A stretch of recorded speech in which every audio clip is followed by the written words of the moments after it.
নমস্কার, সোমার রান্নাঘরে সবাইকে জানাই স্বাগত। আজকে আমি আপনাদেরকে ক্ষীরের সন্দেশ বানিয়ে দেখাবো। ঘরে দুধ আর চিনি থাকলে ঝটপট কিন্তু এই রকম সন্দেশ বানিয়ে নিতে পারেন, বা যে কোনো পুজো পার্বণে কিন্তু এই রকম ক্ষীরের সন্দেশ বানিয়ে ভগবানকে ভোগেও দিতে পারেন। তো আশা করি এই রেসিপিটা আজকে আপনাদের ভালো লাগবে। যদি ভালো লাগে তাহলে ফ্যামিলি আর ফ্রেন্ডসের মধ্যে শেয়ার করার এবং আমার চ্যানেলে সাবস্ক্রাইব করে আমার পাশে থাকার অনুরোধ রইল।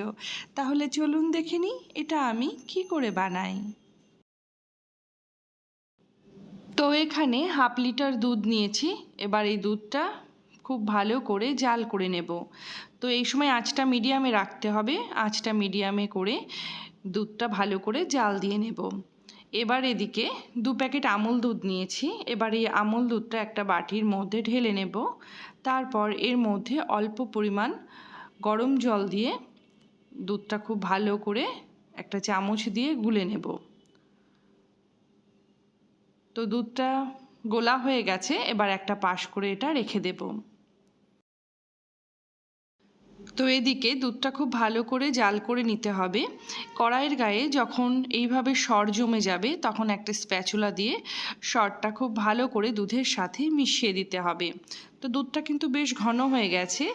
এইবার এই পর্যায়ে এসে যে আমুল দুধটা গুলে রেখেছিলাম সেই আমুল দুধটা এই দুধের সাথে মিশিয়ে দেব। আমুল দুধ দিলে এই যে ক্ষীরের মিষ্টিটা বানাবো, মানে ক্ষীরের সন্দেশ বানাবো, এই সন্দেশের টেস্টটা কিন্তু খুব ভালো আসবে আর খুব তাড়াতাড়ি কিন্তু এই দুধটা বেশ ঘনও হয়ে যাবে। তো দুধটা বেশ ঘন হয়ে গেছে। এবার এর মধ্যে দেব 1 চিমটি এলাচের গুঁড়ো আর দেব 1 চিমটি কেশর। তো এলাচ আর কেশরের গন্ধ কিন্তু সন্দেশের মধ্যে খুব ভালো লাগে।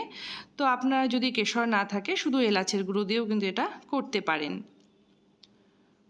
তো দেখছেন কড়াই চারপাশে বেশ সর জমে গেছে। এবার এই সরটা ভালোভাবে তুলে এই দুধের সাথে মিশিয়ে দিতে হবে।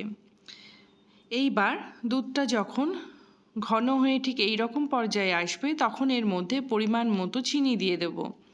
চিনিটা কিন্তু আপনারা আপনাদের টেস্ট অনুযায়ী দেবেন, যে যেমন মিষ্টি খেতে পছন্দ করেন। এবার চিনিটা দিয়ে খুব ভালো করে মিশিয়ে নেব। তো এখানে ক্ষীরটা কিন্তু আমি আরও একটু ঘন করে নেব। তো এবার এর মধ্যে আমি দুধের মধ্যে সামান্য পরিমাণ ফুড কালার মিশিয়ে রেখেছিলাম। তো সেই ফুড কালার অল্প পরিমাণ এর মধ্যে দিয়ে দিলাম। এটা অপশনাল, আপনারা নাও দিতে পারেন। তো আমি এখানে এই ক্ষীরের সন্দেশটা একটু হলুদ রঙের বানাতে চাইছি, তো যার জন্য এর মধ্যে আমি একটু ফুড কালার দিয়েছি।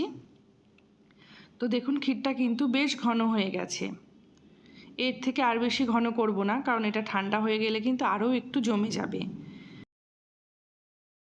তো এবার এই সন্দেশটা আমি একটা থালার উপরে নামিয়ে নেব।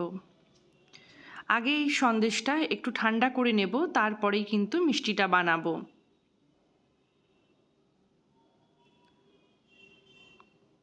তো সন্দেশটা এখানে ঠান্ডা হয়ে গেছে।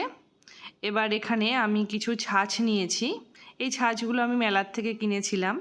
তো যে কোনো ছাঁচে আপনার পছন্দ মতো কিন্তু এই ক্ষীরের সন্দেশগুলো বানিয়ে নিতে পারেন। তো তার আগে আমি ছাঁচের গায়ে একটু ঘি মাখিয়ে নেব। তো ঘি মাখিয়ে নিলে যখন সন্দেশগুলো ছাঁচের মধ্যে দিয়ে বানাবো তখন সন্দেশগুলো বেশ ভালোভাবে উঠে আসবে, ছাঁচের গায়ে লেগে থাকবে না। তো যে কোনো পুজো পার্বণে কিন্তু আপনারা এই রকমভাবে ক্ষীরের সন্দেশ বাড়িতে বানিয়ে নিতে পারেন, বা কখনো এই সন্দেশ খাওয়ার ইচ্ছে হলে ঝটপট ঘরে দুধ থাকলে কিন্তু এই সন্দেশগুলো বানিয়ে নিতে পারেন। তো এই ছাঁচগুলোর গায়ে আমার ঘি মাখানো হয়ে গেছে। এবার এই ক্ষীরের থেকে অল্প পরিমাণ ক্ষীর নিয়ে এই রকম হাতের মধ্যে সামান্য একটু গোল করে নিয়ে এই ক্ষীরের উপর একটু চাপ দিয়ে বসিয়ে দিলেই কিন্তু এই ক্ষীরের মিষ্টিগুলো তৈরি হয়ে যাবে। যে কোনো পছন্দ মতো ছাঁচে ফেলে কিন্তু আপনি এই মিষ্টিগুলো বানিয়ে নিতে পারেন। তো দেখেই বুঝতে পারলেন যে কতটা সহজ এই ক্ষীরের মিষ্টি বানানো। তো এই রকম নববর্ষ বা যে কোনো দিনে এই রকম ক্ষীরের সন্দেশ কিন্তু ঝটপট বানিয়ে নিতে পারেন। তো তাহলে দেখুন তৈরি হয়ে গেল ক্ষীরের সন্দেশ। এই রেসিপিটা যদি আপনাদের ভালো লেগে থাকে তাহলে বাড়িতে একবার ট্রাই করে দেখবেন। ভালো লাগলে একটা লাইক করবেন, শেয়ার করবেন, কমেন্টস করবেন এবং আমার নিত্য নতুন রেসিপি পাওয়ার জন্য আমার চ্যানেলটিকে সাবস্ক্রাইব করে রাখবেন আর পাশের বেল বাটনটি ক্লিক করবেন। তাহলে আমার পাঠানো নোটিফিকেশন সবার আগে আপনার কাছে পৌঁছে যাবে। আমার রান্নাটা দেখার জন্য আপনাকে অসংখ্য ধন্যবাদ।